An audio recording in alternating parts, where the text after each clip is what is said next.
এটা একটা চ্যালেঞ্জ আমাদের জন্য।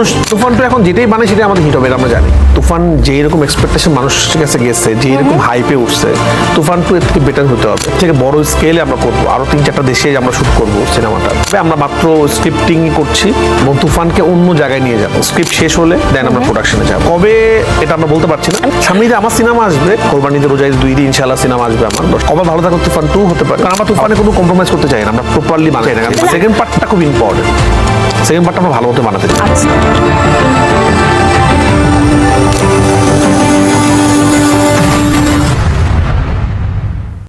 বাংলাদেশে যেমন অনেকগুলো থার্ড ক্লাস সিনেমা তৈরি হয়েছে, তার পাশাপাশি অনেকগুলো অ্যাভারেজ সিনেমাও তৈরি হয়েছে, কিন্তু রায়হান রাফি এবং হিমেল আশরাফের মতো বড় বড় ডিরেক্টররা আমাদের কিছু অসাধারণ সিনেমা দেখার সুযোগ করে দেয় এবং আমাদেরকে উপহার দেয় সেই সিনেমাগুলো, এবং এই সিনেমাগুলো ব্যবসা সফল হয় এবং আমাদের ইন্ডাস্ট্রিকে আরো উচ্চ পর্যায়ে নিয়ে যায়। এবং এরই হাত ধরে রায়হান রাফির নতুন ব্লকবাস্টার সিনেমা তুফান রিলিজ পায় এবং এটি কলকাতার SBF আলফা আই এবং বাংলাদেশের চরকির সাথে একত্রে কোল্যাব করে এই সিনেমাটা তৈরি করেছে। এত বিগ বাজেটের একটা সিনেমা, এবং যে সিনেমাটা ব্যবসা সফল হয়েছে এবং বাংলাদেশের মার্কেটে ব্লকবাস্টারের খিতাবে নাম লিখিয়েছে, এবং এর পরিক্রমায় তুফান 2 আসতে চলেছে এবং এই তুফান 2-র জন্য অধীর আগ্রহে অপেক্ষা করছেন তুফান 1 এর ভক্তরা, যারা তুফান 2 দেখার জন্য অধীর আগ্রহে বসে আছে। এবং রায়হান রাফিকে প্রত্যেকটা নিউজ রিপোর্টে এবং প্রত্যেকটা তার ইন্টারভিউতে তাকে জিজ্ঞাসা করা হচ্ছে তুফান 2 কবে আসবে, তুফান 2 কবে রিলিজ পাবে। তো তিনি এই বিষয়ে মুখ খুলেছেন, আপনারা ভিডিওর প্রথমেই যেটা দেখেছেন।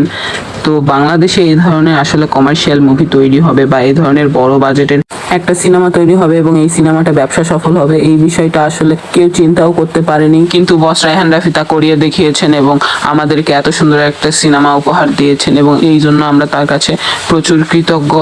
এবং তার করা একটা টিভি ইন্টারভিউতে তিনি বলেছেন তুফান 2 সম্পর্কে বিভিন্ন তথ্য।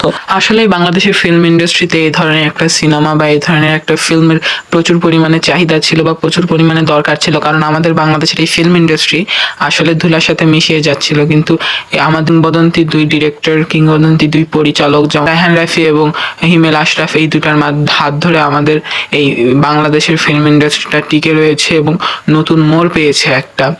এবং এই তুফানের মতো কোয়ালিটিফুল এবং তুফানের মতো সিনেমা যদি বাংলাদেশে আরো ভাবে তৈরি হয় এবং শাকিব খানের মতো এত বড় একটা সুপারস্টারকে যদি ভালোভাবে কাজে লাগানো যায়, তাহলে ইনশাল্লাহ আমাদের এই ফিল্ম ইন্ডাস্ট্রি বাংলাদেশের অনেক বড় হবে ইনশাল্লাহ, এবং বাংলাদেশের ফিল্ম বিদেশেও ভালো পরিমাণে চলবে।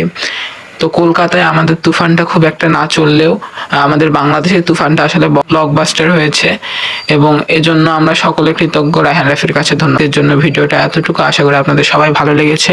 যদি ভালো লেগে থাকে অবশ্যই একটা সাবস্ক্রাইব